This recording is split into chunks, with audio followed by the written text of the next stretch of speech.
Hi అండి, welcome to my channel Usha sweet home adventures. నమస్తే అండి అందరికీ. ఈరోజు మనము గోంగూర చట్నీ వీడియో చూడబోతున్నామండి. ఈ చట్నీ బయట పెట్టిన, అంటే ఫ్రిడ్జ్ లేకుండా బయట పెట్టిన 4-5 రోజులు ఈజీగా తినొచ్చు అనమాట, చెడిపోకుండా ఉండడానికి. ఈ మెథడ్ నేను వాడతానండి. ఒకసారి మీరు కూడా చూసేయండి. గోంగూరను శుభ్రంగా 4-5 సార్లు నీళ్ళలో బాగా ముంచి జాడిచ్చి కడుక్కోవాలండి, ఇసుక లేకుండా. ఎందుకంటే తినేటప్పుడు పంట కింద పడుతుంది. ఒక ప్యాన్ తీసుకొని అందులో మనం ఆయిల్ వేసేసుకుందామండి. ముఖ్యంగా నీళ్ళు లేకుండా వడగట్టి పెట్టుకోవాలి. గోంగూరని వడగట్టి పెట్టుకున్నాం కదా. ఇప్పుడు ప్యాన్లో 2 గరిటెల నూనె తీసుకున్నాను. ఒక 15 నుంచి 18 దాకా నేను మిరపకాయలు తీసుకున్నాను అండి. మీరు మీ కారాన్ని బట్టి పచ్చిమిర్చి తీసుకోండి, ఎంత కావాలనో అంత పచ్చిమిర్చి. ఒక పాయ, పెద్ద పాయ వెల్లుల్లిపాయలు అనమాట, ఒక గడ్డ అంటాం కదా, ఒక గడ్డ పాయలు నేను ఒలిచి పెట్టుకున్నాను. అవి కూడా వేసి దోరగా వేయించేసుకుంటున్నాను. పచ్చిమిర్చి, వెల్లుల్లి దోరగా వేగాలండి, ఎక్కువ వేగాల్సిన అవసరం లేదు. కలర్ ఎక్కువ మారకముందే తీసేసుకుంటే రుచి బాగుంటుందన్నమాట. చాలా సింపుల్ అండి. ఈ మెథడ్లో చేశారంటే ఫ్రిడ్జ్లో అయితే చాలా రోజులే ఉంటుంది. మామూలు ఫ్రిడ్జ్ లేకుండా కూడా 4-5 రోజులు బయట పెట్టినా కూడా చెడిపోకుండా ఉంటుందండి. ఎవరైనా ఉల్లిపాయ వేసుకొని తినాలనుకుంటే ఆ రోజుకు మాత్రమే అయితేనే ఇలా ఉల్లిపాయ వేసుకోండి. మీకోసం ఉల్లిపాయ వేసి చూపిస్తున్నాను. నేనైతే నిలువ ఉండే దాంట్లో నేను ఉల్లిపాయను యాడ్ చేయడం లేదు. మీకోసం ఎవరైనా మామూలు డైలీ రోటి చట్నీలు తింటుంటారు కదా, అలాంటి వాళ్ళు డైలీ చట్నీ ఒకటి వాడే వాళ్ళు మాత్రం ఉల్లిపాయ వేసుకొని చేసుకుంటే ఇంకా రుచిగా ఉంటుంది. అందువల్ల దానికి చూపిస్తున్నాను. నేను ఇప్పుడైతే ప్రజెంట్ చూపించే దాంట్లో నేను ఉల్లిపాయ వాడను. ఇప్పుడు మరి కాస్త నూనె యాడ్ చేసి కడిగి పెట్టుకున్నాం కదా, నీళ్ళు లేకుండా గోంగూరను వేసేద్దాము. ఈ గోంగూర చక్కగా మగ్గిపోతుందన్నమాట.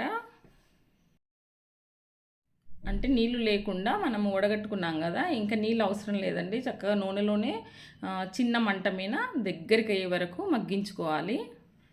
మధ్య మధ్యలో ఇలా కలుపుతుంటే అంత గోంగూర, ఒక పెద్ద కట్ట తీసుకున్నాను అండి నేనైతే. 20 రూపాయలు చెప్పారు, పెద్ద కట్ట అనమాట అది.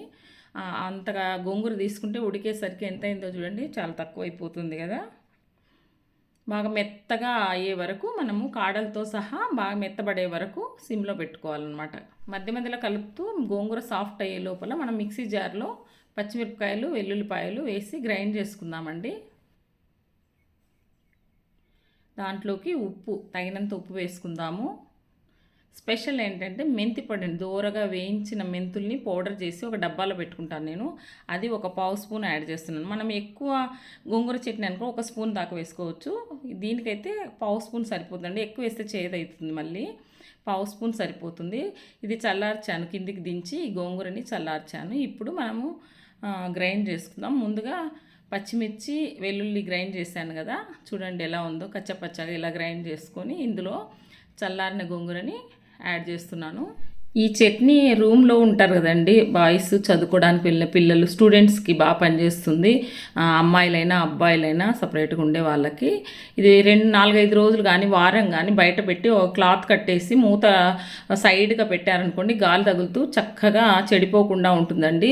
రోజు తినడానికి బాగుంటుంది. ఫ్రిడ్జ్ ఉంటే మాత్రం వారం రోజులైనా చెడిపోదు. మిక్సీ చేసుకున్నాను చూడండి, సాఫ్ట్గా చేసుకున్నాను. ఇష్టం లేని వాళ్ళు కచ్చపచ్చాకు కూడా చేసుకోవచ్చు. ఇందులో తాలింపు పెట్టుకుందాం. ఇప్పుడు ఆయిల్ వేసి పోపు దినుసులు వేసి పెట్టుకోవడమే జనరల్గా రెగ్యులర్గా పెట్టే పోపే. కాకపోతే ఇంట్లో తినేటట్టయితే ఉల్లిపాయ యాడ్ చేసుకోమన్నాను కదా, అక్కడ ఉల్లిపాయ యాడ్ చేసుకొని ఇక్కడ తాలింపులో కూడా ఉల్లిపాయ తాలింపు వేసుకుంటే ఇంట్లో తినేటప్పుడు ఉల్లిపాయ తాలింపు వేసుకుంటే చాలా బాగుంటుంది. ఇప్పుడైతే నేను వెల్లుల్లి తాలింపే వేస్తున్నాను. కంప్లీట్గా వెల్లుల్లితోనే చేస్తున్నాను అనమాట ఈ చట్నీ. ఒక మెంతి పొడి మాత్రమే అడిషనల్గా వేశాను, చాలా బాగుంటుంది. ఒకసారి మెంతి వాసనతో గోంగూర చట్నీ అద్దరిపోతుంది అనమాట. ఒక ముద్ద తింటే సువాసనతో ఉంటుంది అసలు. ఒకసారి ఇలా ట్రై చేసి చూడండి. వెల్లుల్లి తాలింపు వేసిన వెల్లుల్లి, జీలకర్ర, ఆవాలు, ఎండుమిరపకాయలు, కరివేపాకు వేసి ఎర్రగా వేగాక చట్నీలో వేయటమే. చాలా సింపుల్, ఈజీ రెసిపీ అండి. ఎవరైనా ఇలా చేసుకోవాలని ఇంట్రెస్ట్ ఉంటే తప్పకుండా ట్రై చేయండి. ఈ చట్నీ తినేటప్పుడు మాత్రం మాటలు ఉండవు, తినటాలే. గోంగూర ఇష్టపడిన వాళ్ళు ఎవరు ఉంటారండి? చాలామందికి ఇష్టము. ఈ గోంగూర చట్నీని వేడి వేడి అన్నంలో పుల్లగా కారం కారంగా మెంతి వాసనతో ఉండి ఈ చట్నీని కలుపుకొని తినండి.